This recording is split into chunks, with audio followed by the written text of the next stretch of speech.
மோசடி செய்தே மக்களை ஏய்த்தாய். நீங்க மக்களுக்கு தந்த வாக்குறுதி செஞ்ச சத்தியம் என்பதை தெரிஞ்சுக்குங்க. 505 சத்தியத்தில் வெறும் 66 தான் செஞ்சிருக்க. ஆசை காட்டியே ஏமாத்துற உங்க ஆட்சி லட்சணம் தெரிஞ்சிருச்சே. காசை காட்டி மக்கள் கால புடிச்ச உங்க கபட நாடகம் கலைஞ்சிருச்சே. 8 கோடி மக்கள் வாழ்வ நடுத்தருவில் நிறுத்தி புட்ட. 8 கோடி மக்கள் வாழ்வ நடுத்தருவில் நிறுத்தி புட்ட.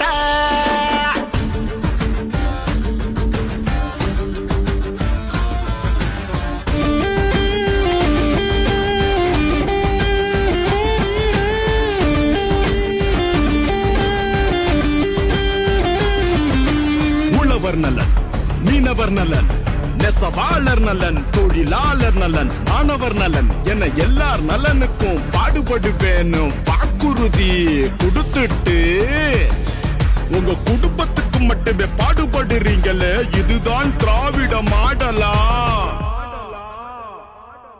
நீ நாட்டை காக்க மறந்து புட்டு நோட்டை சேர்த்து குவிச்சு புட்ட.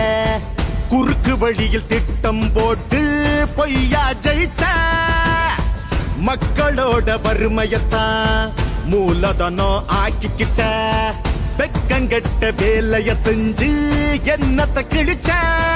5 பவுனு அடகு நகை நீ திருப்பி தாரோம்ன. விவசாய கடனெல்லாம் நீ தள்ளுபடி செய்யறோம்ன. நீங்க சொன்னத செய்யல உங்க வேஷம் கலைஞ்சு போச்சு.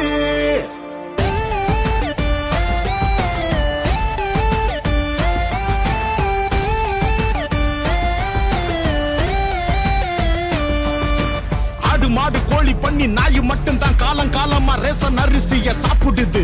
நாங்க ஆட்சிக்கு வந்தா மக்கள் சாப்பிடுறது மாதிரி தரமான ரேஷன் அரிசி தாரேன்னு சொன்னீங்களே.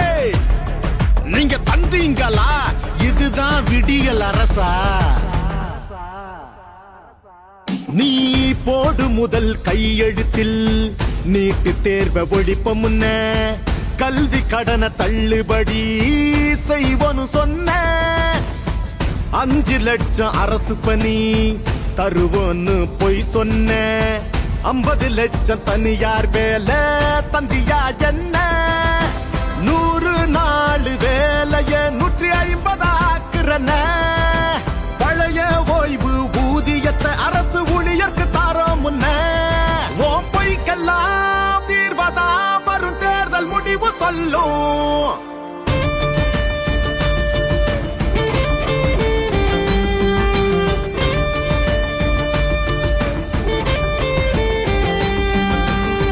சிந்தி விளைச்சல் செஞ்சோம். அந்த நெல்லுக்கு கடங்கு கட்டி பாதுகாக்க வக்கில்ல. உங்க அப்பாவோட பேனாவுக்கு கடலுக்குள்ள 80 கோடிக்கு செல. இதுதான் தமிழ்நாட்டின் நிலை. மாதாந்திர கட்டணமா மின் கட்டணம் மாறும். 4 முறை ரேட்ட ஏத்தி எங்களை கொன்ன. குடும்ப தலைவி எல்லாருக்கும் மாதம் 1000 தாரம். திமுக குடும்பத்துக்கே கொடுத்து முடிச்ச. பாவமுதியோர் உதவி தொகை ஏழையாருக்கும் கிடைக்கலையே. வீட்டு சமையல் சிலிண்டருக்கு சொன்ன மானியம் கொடுக்கலையே. ஓம் பொய்க்கெல்லாம் தீர்வதா வரும் தேர்தல் முடிவு சொல்லும். பொய்களை சொல்லி ஆட்சியை பிடித்தாய். மோசடி செய்தே மக்களை ஏய்த்தாய். நீங்க மக்களுக்கு தந்த வாக்குறுதி செஞ்ச சத்தியம் என்பதை தெரிஞ்சுக்குங்க. 505 சத்தியத்தில் வெறும் 66 தான் செஞ்சிருக்க. ஆசை காட்டியே ஏமாத்துற உங்க ஆட்சி லட்சணம் தெரிஞ்சிருச்சே. காசை காட்டி மக்கள் கால புடிச்ச உங்க கபட நாடகம் கலைஞ்சிருச்சே. 8 கோடி மக்கள் வாழ்வ நடுத்தருவில் நிறுத்தி புட்ட. 8 கோடி மக்கள் வாழ்வ நடுத்தருவில் நிறுத்தி புட்ட. தேர்தலுக்கு முன் வாக்குறுதிகளை கண்டிப்பாக நிறைவேற்றுவோம் என்று கூறி மக்களின் வாக்குகளை வாங்குவது, தேர்தலுக்கு பிறகு நிதிநிலை மோசமாக இருக்கிறது என்று கூறி வாக்குறுதிகளை நிறைவேற்ற மறுப்பது ஆகியவைதான் திமுகவின் இரட்டை வேடமாகும்.